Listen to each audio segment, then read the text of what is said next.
Comment vendre à tous les coups et gagner gros? Aujourd'hui, j'aimerais vous enseigner 6 techniques qui vous permettent de vendre votre produit ou service à tout le monde, c'est-à-dire à tout le monde, n'importe qui.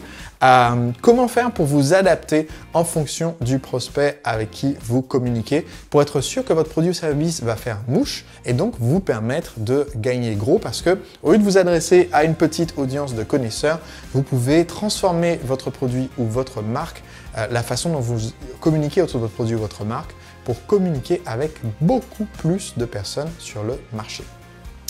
Le premier concept que vous devez comprendre, c'est qu'il existe plusieurs niveaux de sophistication du marché. Quand vous entrez en contact avec un client potentiel, vous êtes certainement capable de reconnaître qu'il s'agit d'un client potentiel. Par exemple, dans mon entreprise de coaching amoureux pour les célibataires, j'avais une idée assez claire du profil, de ce que j'appelle l'avatar de mon client idéal. Si je rencontrais un jeune homme de, on va dire, entre 26 et 30 ans, qui a fait des bonnes études, qui a maintenant un bon job de bureau, qui est un mec sympa, bon pote avec beaucoup de filles mais sans petit ami, je pouvais assez facilement le reconnaître. Il y a un look du mec qui n'a pas de copine depuis plus de 5 ans. Il est reconnaissable. Vous pouvez facilement reconnaître à quoi ressemble un de vos clients une fois que vous les connaissez suffisamment bien. Par contre, le problème, c'est qu'eux-mêmes ne peuvent pas forcément s'auto-reconnaître. Peut-être que de leur point de vue, votre produit ou service n'est pas ce qu'il leur faut, ou alors ils ne savent même pas que votre produit ou service existe, ou alors ils ne savent même pas que votre produit ou service, qu'ils en ont besoin. Donc, ce qu'explique l'auteur Gene Schwartz, auteur d'un livre que j'ai chroniqué déjà sur cette même chaîne. Gene Schwartz est l'auteur de Breakthrough Advertising, mais le livre dont je vais vous parler aujourd'hui complémente celui de Gene Schwartz et va plus loin. Gene Schwartz explique qu'il y a plusieurs niveaux de sophistication, de compréhension de votre marché. Et donc, vous avez les gens qui savent déjà qu'est-ce que c'est que votre produit, qu'est-ce que le produit fait, et qui n'ont que besoin de connaître le prix et à savoir où est le bouton pour acheter pour pouvoir passer à l'action. Ces gens-là, c'est, on va dire, le client parfait. C'est celui qui sait déjà tout au sujet de votre produit ou service et qui vous appelle en disant « Bonjour, comment est-ce qu'on fait pour acheter ?» Alors, évidemment, c'est non seulement les personnes les plus rentables, mais le problème, c'est que c'est aussi les plus rares parce que la grande majorité du marché ne vous connaît pas. Donc, en fait, si on dit qu'il y a tout en haut, il y a le prospect qui sait déjà ce que vous faites, ce que vous vendez, qui veut juste savoir où se trouve le bouton pour acheter. Juste avant, on va dire qu'on a le prospect qui sait déjà qu'il a un problème, il sait déjà que la solution existe, mais il ne sait pas forcément que votre solution est la meilleure solution pour lui. Donc, on a reculé d'un pas, d'accord? C'est un public un peu plus large déjà, les gens qui sont au courant. Dans mon cas, par exemple, je vends de la formation marketing pour les entrepreneurs. Le premier prospect, c'est celui qui m'envoie un message directement sur mon formulaire de contact disant « Bonjour Sébastien, j'aimerais savoir quelles sont les dates de votre prochaine formation et quel est le tarif et est-ce qu'on peut payer par virement ?» Voilà, celui-là, il suffit de lui donner 2 infos dans un mail et il achète. Le deuxième groupe, qui est un peu plus large, c'est les gens qui vont me dire « Ok, je cherche une formation de marketing pour m'aider à développer mon entreprise. En quoi la vôtre peut-elle m'aider ?» Un troisième groupe, ce sont les personnes qui savent qu'ils ont un problème, mais ne savent pas qu'il existe une solution. Donc, ce troisième groupe, ce sont des gens qui vont vous dire je veux démarrer ma boîte et je galère. Ils ne savent pas qu'ils ont besoin d'une formation en marketing. Donc, groupe encore un peu plus large, des gens qui veulent démarrer leur boîte, il y en a des centaines de milliers, mais ils ne savent pas qu'il leur faut une formation en marketing, donc ils ont besoin d'un peu d'éducation avant d'acheter. Un groupe encore plus large que ça, ce sont les gens qui ont le problème et qui ne savent pas qu'ils ont le problème. Alors là, c'est vraiment, on va dire, plus du grand public. Vous savez que c'est des clients potentiels, mais eux, ils ne sont pas au courant. Ils ont mal sans savoir qu'ils ont mal. C'est beaucoup plus difficile de leur vendre. Et enfin, le dernier groupe, c'est ceux qui n'ont peut-être même pas encore le problème ou l'envie de chercher une solution. Et donc ça, c'est vraiment le grand public, c'est tous les habitants de la planète. Donc, comment est-ce qu'on fait pour vendre à tous les coups? C'est-à-dire quand on rencontre un nouveau prospect, pour avoir le maximum de chances de communiquer avec lui, quel que soit son niveau de sophistication actuel. Eh bien, dans ce livre qui s'intitule Great Leads, qui est un livre de Michael Masterson, dans ce livre, ils expliquent en fait 6 façons de communiquer en fonction d'où se trouve notre prospect. Donc numéro 1, l'offre directe, c'est-à-dire je m'adresse à la personne qui m'a envoyé un message sur mon site disant « Salut Sébastien, c'est quoi le prix et c'est quoi la date et comment on peut te payer, évidemment, là, la vente, elle est super facile. Donc, ces personnes-là, quand vous allez les cibler, vous leur faites directement l'offre. Vous êtes très clair, très simple, en disant, ben voilà, recevez mon livre sans le payer aujourd'hui. Ou alors vous allez dire, participez à la formation pour seulement tant d'euros maintenant. Donc, ça s'adresse à un petit groupe de personnes et on peut faire cette offre directe soit par email aux personnes qui ont par exemple fait un abandon de panier sur notre site internet. Si vous avez une boutique en ligne et que vous envoyez un email à ces personnes en disant livraison gratuite si vous terminez votre panier aujourd'hui, eh bien cette accroche va très bien marcher parce que c'est des gens super qualifiés. Si vous envoyez par contre ce même mail à froid à des gens qui n'ont jamais visité votre boutique, ça ne marchera évidemment pas du tout. Donc, pour les abandons de panier, c'est-à-dire les gens qui ont commencé à acheter mais ne sont pas allés jusqu'au bout. Pour faire du retargeting, c'est-à-dire du reciblage publicitaire sur Internet pour renvoyer les gens qui ont visité votre page de vente, ce type d'accroche marche très bien, donc l'offre directe. Le deuxième type d'accroche que vous allez faire pour vendre maintenant aux personnes qui sont conscientes qu'elles ont le problème, sont conscientes que la solution existe, mais ne savent pas forcément que votre approche est la meilleure. Ce deuxième type d'approche, c'est la grande promesse. Donc, pour reprendre un exemple, si dans mon cas, mon accroche pour les gens qui avaient fait un abandon de panier, tentaient d'acheter la formation mais n'ont pas payé, mon accroche pouvait être payé en 12 fois en vous inscrivant aujourd'hui, par exemple, qu'en sais-je, eh bien, mon accroche maintenant pour les gens qui savent qu'il existe des formations marketing mais ne sont pas sûrs que la mienne est la meilleure, doit plutôt être la grande promesse. Ça va être quelque chose comme la seule formation marketing qui vous permet de vendre en automatique sur Internet, par exemple. Donc ma promesse, c'est en fait, ce que je vends, moi, c'est plus de chiffre d'affaires en passant moins de temps au travail. Donc ma grande promesse va tourner autour de ça. Là, je suis en train d'inventer à la volée, mais ça sera autour de ça, en fait. Gagner plus en travaillant moins, quoi. C'est la façon d'expliquer ce que fait ce produit et une fois qu'ils ont consommé l'explication qui explique ce que fait ce produit, après on transitionne pour aller vers l'offre. Donc là, ça me permet de toucher un public un peu plus large. On va dire les gens qui se sont inscrits sur ma newsletter pour télécharger un PDF, les gens qui sont fans sur Facebook, qui ne savent pas précisément ce que j'ai à offrir. D'abord, je leur fais la promesse et ensuite j'explique comment mon produit va remplir cette promesse. Troisième catégorie maintenant, c'est quelle accroche on va faire pour les gens qui ne savent pas encore en fait que mon type de produit existe, que j'existe, d'accord? Eh bien, dans ce cas-là, on va faire une accroche problème-solution. Cette accroche, elle est très simple, elle s'adresse aux gens qui sont assez qualifiés quand même sur votre marché. Par exemple, si vous faites de la pub sur Facebook, vous allez pouvoir cibler, dans mon cas, je cible chef de PME, habitant en France.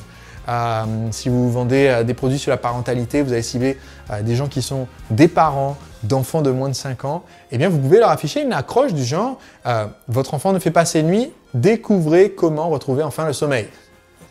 Moi, c'est cette accroche-là qui vient de me vendre un livre que j'ai acheté parce que ma fille qui vient de fêter ses 1 an ne faisait toujours pas ses nuits. Donc ça marche très bien. Voilà, c'est des gens, ils savent qu'ils ont le problème. Donc si votre accroche dit littéralement avez-vous problème X? Voici la solution Y. La solution Y, ce n'est pas votre produit, mais la promesse qu'il existe une solution. Retrouver le sommeil, automatiser vos ventes, retrouver une peau jeune, d'accord? Donc, débarrassez-vous des rides et retrouver une peau jeune, c'est problème et solution. Je n'ai pas dit débarrassez-vous des rides avec actiprofène ou je ne sais pas quoi. Ça, c'est problème produit, ça ne marche pas. Donc, problème solution, c'est une accroche un peu plus large pour ce public qui sait déjà qu'ils ont le problème. Et maintenant, quand vous avez… Donc là, je vous les donne dans l'ordre dans lequel vous devez les faire. Commencez par le public le plus rentable et donc qu'il s'agisse de faire une campagne publicitaire, qu'il s'agisse de programmer vos séquences d'email, c'est toujours bien de commencer par ce noyau dur des gens qui veulent déjà acheter et ensuite faire les campagnes pour ceux qui font leur petit shopping et qui savent qu'ils cherchent une solution et ensuite faire l'accroche problème-solution pour les gens qui savent déjà qu'ils ont le problème. Et ensuite, maintenant, les 3 derniers types d'accroches commencent à toucher plus du grand public qui ne sait pas encore forcément qu'ils ont le problème, mais que vous allez intéresser. Donc, le type d'approche numéro 4, c'est l'accroche secrète.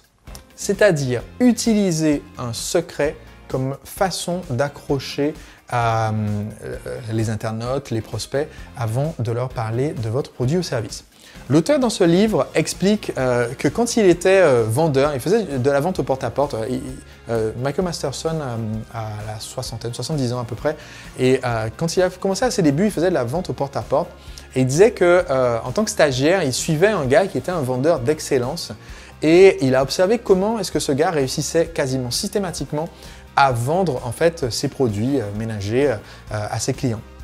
Et il explique qu'ayant observé plusieurs vendeurs, tout le speech était identique, mais le vendeur d'exception faisait une chose différemment. Ce que le vendeur d'exception faisait, c'est que quand il arrivait chez le client, il avait en fait les produits en question. Donc c'était des casseroles en Tefal. Enfin, je veux dire, c'est pas non plus révolutionnaire. Mais ce qu'il faisait, c'est que les produits étaient en fait dans un emballage en soie. Donc en velours, pardon. Et quand il arrivait avec son emballage en velours, il demandait permission de le poser sur la table avec les produits à l'intérieur. Et en fait, il faisait tout son speech sans ouvrir le paquet. Autrement dit, pendant peut-être 5 minutes, 10 minutes, 15 minutes, le client entendait parler de tous les avantages de tous ces accessoires que vend le vendeur. Mais en fait, c'est toujours dans cet emballage très classe, assez impressionnant en soi, d'accord, qui donne envie en fait de toucher et de voir ce qu'il y a dedans.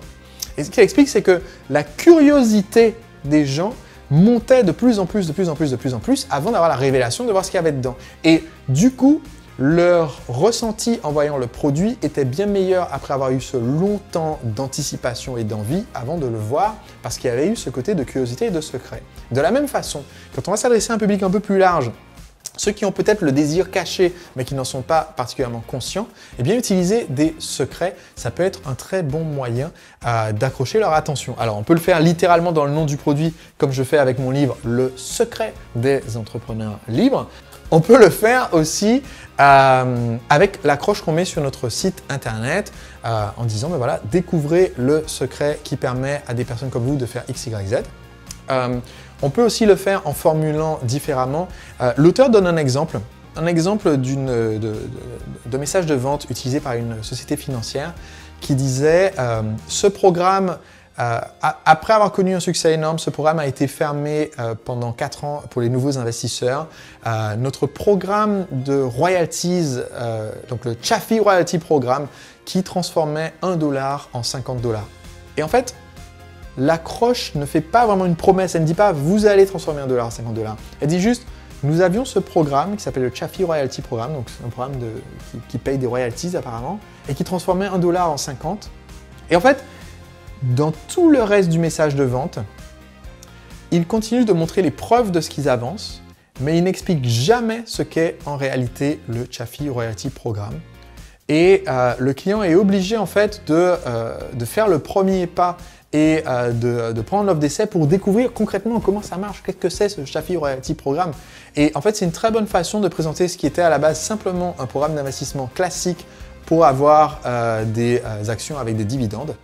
Mais ils savaient que s'ils avaient présenté directement en disant acheter des actions pour toucher des dividendes, eh bien les investisseurs potentiels auxquels ils s'adressaient n'auraient pas accroché. Donc il fallait présenter d'abord un secret et garder leur attention jusqu'au bout. Donc c'est une bonne façon d'élargir à un public un peu plus large que de trouver un secret. La 5e accroche, la 5e stratégie, c'est d'utiliser une proclamation. Alors c'est quoi une proclamation? En fait, on peut appeler ça aussi un effet d'annonce. Donc 5e stratégie, c'est créer l'effet d'annonce. C'est-à-dire, puisqu'on s'adresse maintenant, on a élargi de plus en plus notre pool de personnes à qui on parle, on s'adresse maintenant à des personnes qui ne savent pas que votre produit existe et ce que vous avez proposé, ne savent pas que les solutions à leurs problèmes existent, ne savent même pas qu'elles ont le problème, donc ils ont le désir caché mais ils n'en sont même pas conscients. Eh bien, le meilleur moyen de parler à ce public très large, une fois que vous commencez à vraiment étendre votre entreprise, c'est en fait de faire l'effet d'annonce qui va les choquer et les forcer à lire la suite. Donc, l'auteur donne un exemple d'effet d'annonce, une des lettres de vente qui a été les plus rentables de l'histoire du marketing direct aux États-Unis. Il s'agissait en fait d'une lettre de vente présentée sur la forme d'un petit livret informatif envoyé à des millions de personnes qui donnent des conseils de santé. Et le titre du livret qui était affiché en gros dessus, c'était « Read this or die ». Donc, lisez ceci ou alors vous allez mourir. Et l'argument présenté là-dedans, effectivement c'est quelque chose d'assez choquant comme annonce, et certaines personnes l'ont sûrement jeté à la poubelle directement sans le lire parce qu'ils étaient choqués de ça, mais beaucoup ont au moins lu le début pour comprendre pourquoi est-ce qu'on leur dit ça. L'argument présenté dedans était, aujourd'hui, 95% des causes de mortalité, des maladies qui tuent les gens dans le monde, eh bien pour 95% de ces maladies, il existe au moins un remède connu de la communauté scientifique. Et donc, ce que disait cette lettre, c'est un gros effet d'annonce quoi, de dire ça. Ça veut dire que vous avez 95% de chances de mourir d'une cause qui aurait pu être évitée parce que quelqu'un a déjà trouvé la solution quelque part et votre médecin n'en est pas au courant. Quand les gens lisent ça, ils lisent la suite. Et évidemment, il donne beaucoup de preuves de ce qu'il avance, etc. Et à la fin, ce qu'il proposait, en fait, c'était l'abonnement à un système de notification de newsletter qui informe les médecins ou vous-même, le particulier, de toutes les avancées scientifiques dans le domaine de la médecine. Donc ça a hyper bien vendu leur newsletter médicale à des publics qui n'étaient peut-être pas à la base très sensibilisés au problème de la mort ou qu'ils avaient peut-être une maladie, mais en leur faisant cet effet d'accroche d'annonce, eh bien, ils ont lu jusqu'à être convaincus. Un autre exemple, eh bien, si par exemple je veux vendre des formations en ligne de marketing et je veux vendre maintenant à des gens qui ne savent pas que ma formation La Machine à Vendre existe, qui ne savent pas qu'il existe des formations marketing ou qu'ils en ont besoin. Ils ne savent pas qu'ils ont le problème qu'ils doivent créer leur entreprise. Ils ne savent même pas qu'ils devraient quitter leur job. Comment est-ce que je ferais pour utiliser cette accroche proclamation effet d'annonce? Eh bien, je pourrais très bien, par exemple, faire une publicité qui dise pourquoi Emmanuel Macron risque de ruiner votre famille en 2021.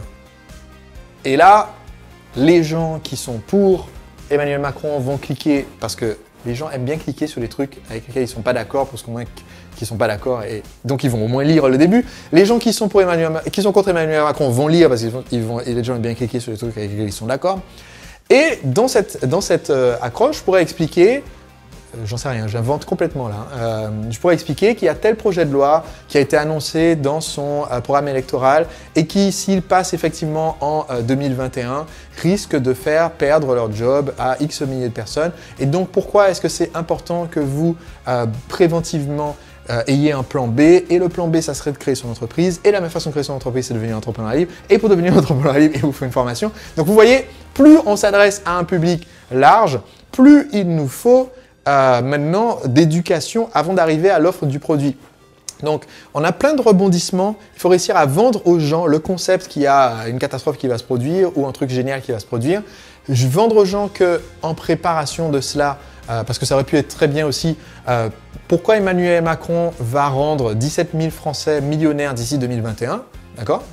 C'est exactement l'opposé de la précédente, mais la même explication pourrait être faite de, en fait, il y a telle loi qui va passer en 2021, cette loi va permettre à tel type d'activité ou de personnes de gagner beaucoup plus sans payer d'impôts. La meilleure façon d'en profiter, c'est de créer sa boîte. Pour créer sa boîte, la meilleure façon de le faire, c'est d'être un entrepreneur libre. Et donc, il vous faut la formation à la machine à vendre. Donc, que ce soit une proclamation positive ou négative, il y a toujours le moyen de faire ça et de faire ce chemin de conviction pour arriver jusqu'à la fin. Ah il faut acheter mon produit. C'est cette façon qui nous permet de toucher à un plus large public en ayant l'effet de choc qu'on a avec un effet d'annonce.